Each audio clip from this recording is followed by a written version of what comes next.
What's up, Packers fans, and welcome back to another episode of the Daily Draft, brought to you by Badger State Brewing. We are really excited for today's prospect primer. Texas running back Jonathon Brooks, the potential to add another exciting weapon to this offense for Jordan Love and Matt LaFleur, an offense that was humming right along towards the second half of last year, and one that did some pretty darn special things in the playoffs as well.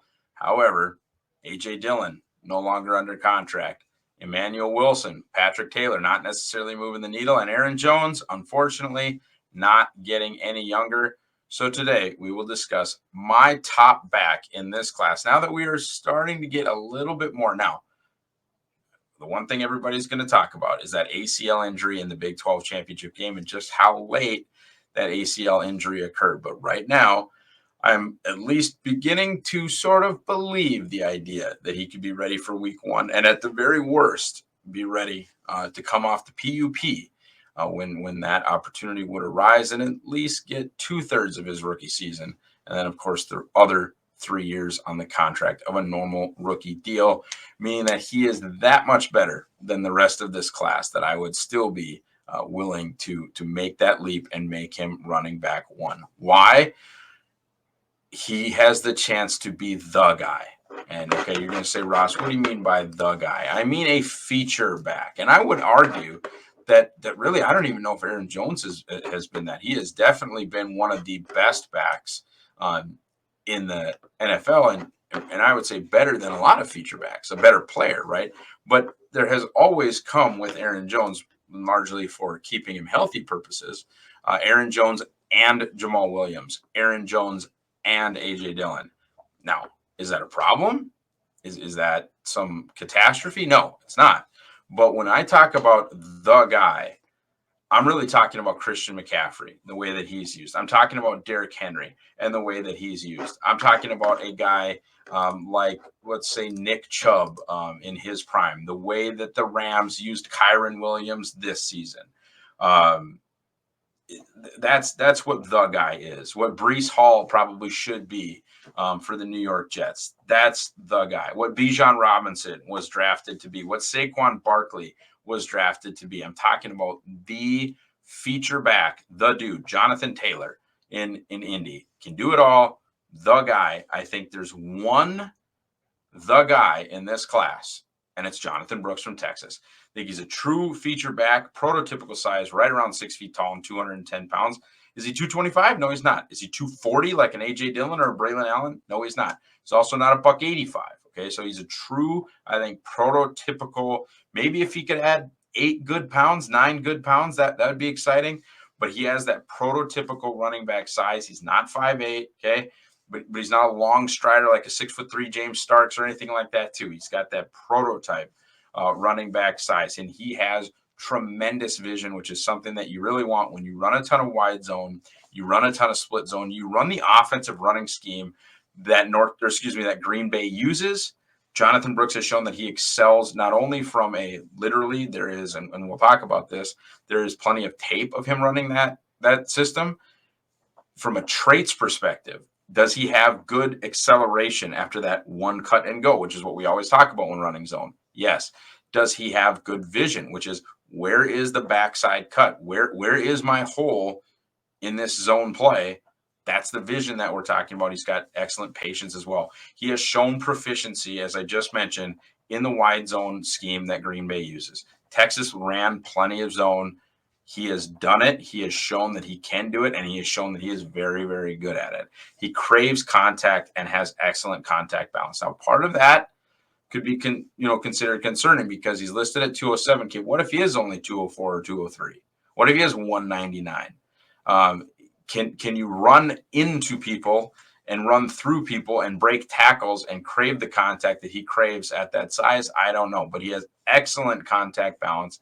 Not necessarily a guy who runs through people's faces or a guy that makes a ton of guys miss, but he's always slipping off of stuff. He's slippery. He kind of reminds me a little bit of former North Carolina back Javonte Williams, who's now with the Broncos, and his ability, especially before he got hurt as rookie or when he was so good, that ability to just constantly sort of slip off stuff, break tackles, not necessarily run through your face, not necessarily juke you out of your shoes or hit you with a spin move, but just that slippery nature.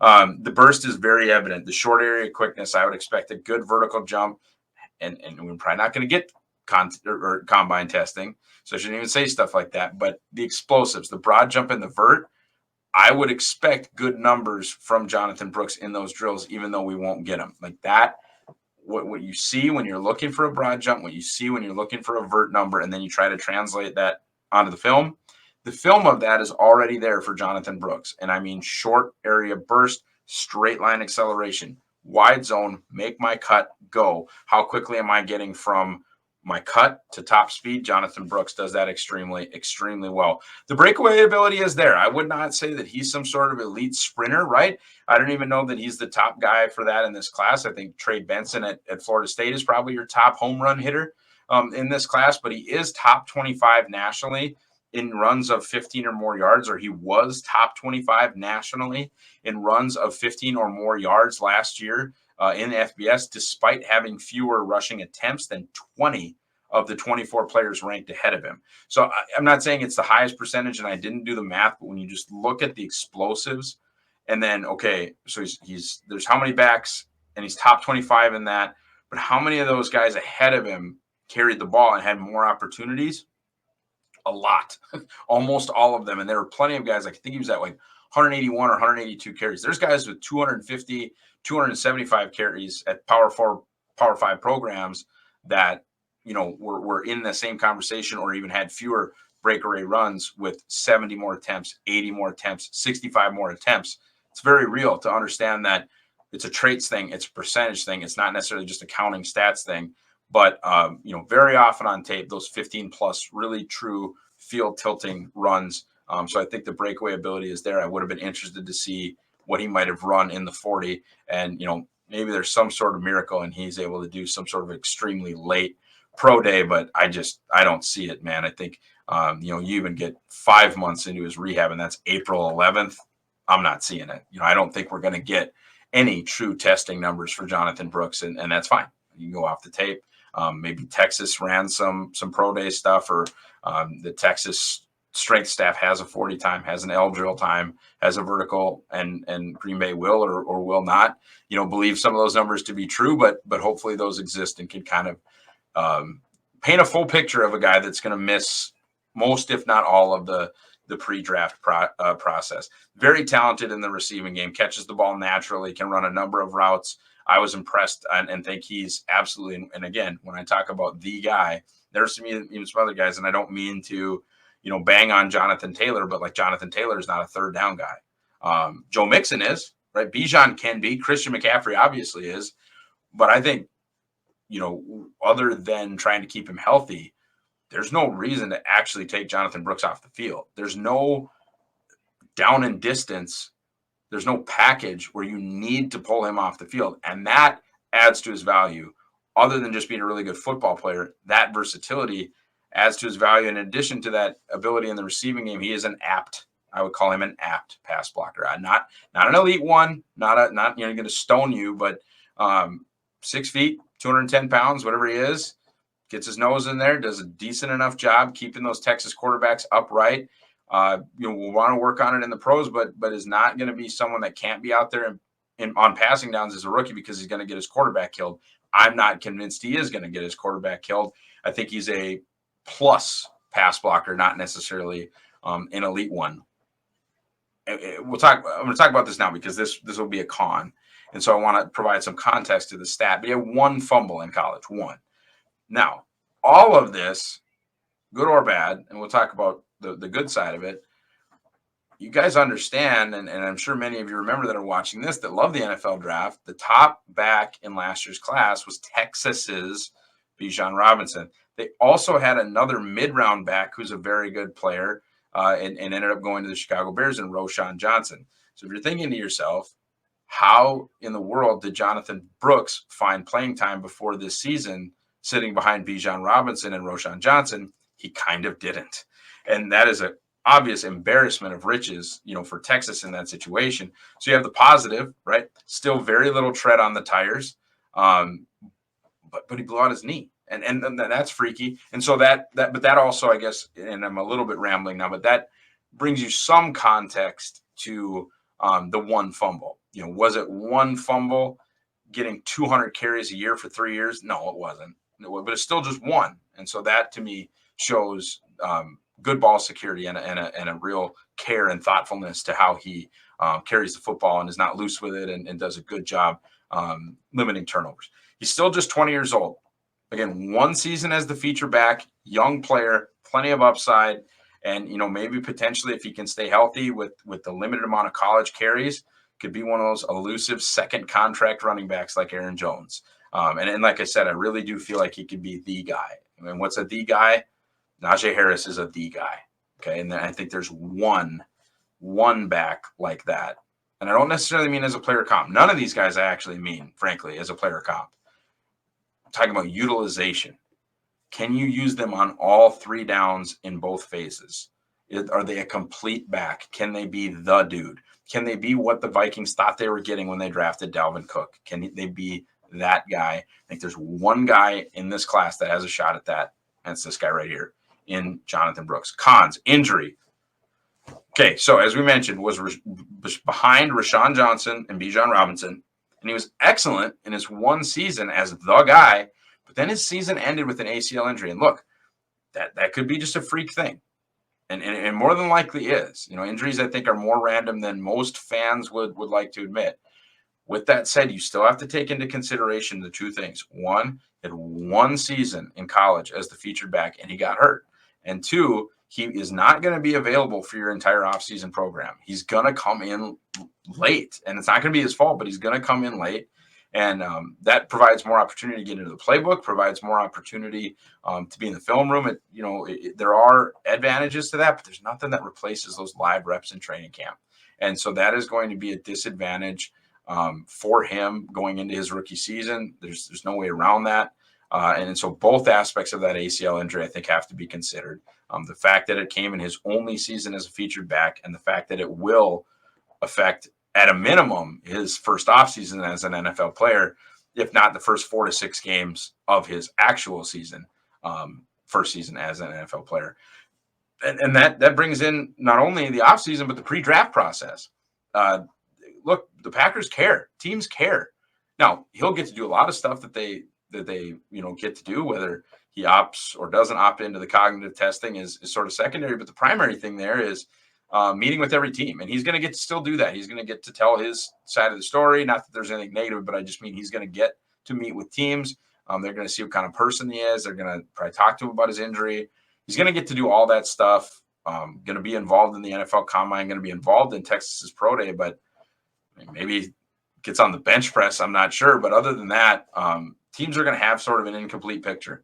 And that could be good or bad, because he could be, had he never gotten hurt and he blew up the combine, maybe he's in the conversation at 25. And the Packers, I don't think, would take him back in the first round. But, Jahmyr Gibbs went super early in the first round last year. Bijan went super early in the first round. There have been first round running backs. And I think with no ACL injury and potentially a great combine, Brooks could have been a first round running back. Now, I don't think he will be. And part of that reason is the incomplete picture that we will have with no 40 time, with no 3-cone time, with no short shuttle time, with no broad jump and no vertical jump to measure, really get a number on some of the straight line acceleration and explosive lower body traits that I think he has. So that's something that definitely needs to be considered. I don't think he showed, speaking of some of that stuff, I don't think he showed on film the elite short area fluidity or quickness of an Aaron Jones. The testing equivalents of like a 3-cone and the short shuttle. Now, we're not going to get those numbers, but I didn't necessarily see those on film. Again, my favorite back in the class, and I always feel like I'm defending these guys when I start to list off their cons, but I wouldn't be surprised if he didn't have a crazy 3-cone time. I wouldn't be that surprised if he didn't have a crazy short shuttle time. I think he would have had a good 40 time for a running back, and I think he would have had really good broad jump and vert. And that's just me going off the tape. And what I think his best traits are: speed and explosiveness, maybe not necessarily short area quickness or change of direction. I would say that would be more towards the average side than holy crap, look at this side. Not a run through your face or a short yardage back. As I mentioned, they list him at 207. Maybe he comes in a little heavier than that. But if he doesn't, he's 199. And not that you can't get 4th and 1 with a 200-pound back, but he's not 230, right? He's not Adrian Peterson. He's not Bijan Robinson. He's not A.J. Dillon. He's not Jonathan Taylor. He's not a run through your face or a for sure short yardage back or a, even I would say a for sure red zone back. I don't know that he necessarily showed like elite traits. We even talked about Aaron Jones and Will Shipley and Blake Corum and how unbelievably effective Blake Corum was scoring the ball for a guy who just isn't that big. And I don't know that, again, Jonathon Brooks is small, but he's not huge. He's not this enormous player. And that would be maybe one of the things where you'd be like, okay, 10 touchdowns is great. It's not crazy, right? It's not the 18 or whatever we talked about with Corum. And, he was definitely the feature back at Texas. So not necessarily an elite short yardage or red zone player. Okay. Into the Packers fit. I think it's excellent. I think it makes a ton of sense. I really do. And that's because I think he can really be an Aaron Jones replacement, even though, I mentioned like Aaron Jones isn't necessarily the guy. I still think he's a top 6 or 8 running back in the league ahead of some guys that are the guy. I mentioned Najee Harris. I'd definitely rather have Aaron Jones than Najee Harris, but he's always required another back because he does get hurt and he's not huge, right? He's required Jamal Williams. He has required A.J. Dillon. And of course, I'm talking about a guy coming off an ACL injury, but I don't know if Jonathon Brooks would require that. I do think he can do a lot of the same things well, and maybe even potentially at a higher level down the road than Aaron Jones. And I think he would just be perfect as like a guy to not necessarily redshirt, but just sort of ease into his role in year one. And then I know Packers fans don't want to think about this day, but if Aaron Jones isn't the top running back on the team in 2025, man, I'd be excited for Jonathon Brooks to be that guy. I think pick 58 screams Jonathon Brooks. I would go defense with both of the first 2 picks, whether that's corner linebacker, corner safety, defensive lineman, corner, whatever that might be. At pick 58, if Jonathon Brooks is there, I'd be so excited for the Packers to run that card in and get what I think to be the top player at what is going to be a position of need with A.J. Dillon's contract expiring and with Aaron Jones, eventually Father Time is going to beat Aaron Jones. And I think he did a little bit this season when you look at, how much time was missed. Was he awesome when he was out there? Yeah. But how few and far between are the opportunities for him to actually be out there going to be in the future? We don't know. Okay, getting into like the Packer people stuff and reasons to buy the Green Bay Draft Guide powered by Packer Report. What Green Bay normally looks for in a back would be a relative athletic score above 7.25. I would be absolutely shocked if Jonathon Brooks were healthy and did athletic testing if he was not right here. I don't think that would be a problem. He's going to crush their age, not wanting to draft an old back. He's 20. We've talked about that, which is an exciting part. The Packers traditionally like their backs to be at 205. He is listed at 207. Who knows? But 205. And they love the 10-foot broad, the 10-foot broad jump, which shows that straight line explosiveness, shows that burst, right? And that I think, again, they're not going to get that in like a combine way and like an actual broad jump, right? But I think that's all over his tape. I think he's a 10-foot broad jump guy all day long, and a guy that I think I just really think could fit in what they do. Do they get scared off by not having, the testing numbers? Do they get scared off by not having that complete picture and not having all the information? Who knows? And that was kind of my last fit with the Packers. Who knows?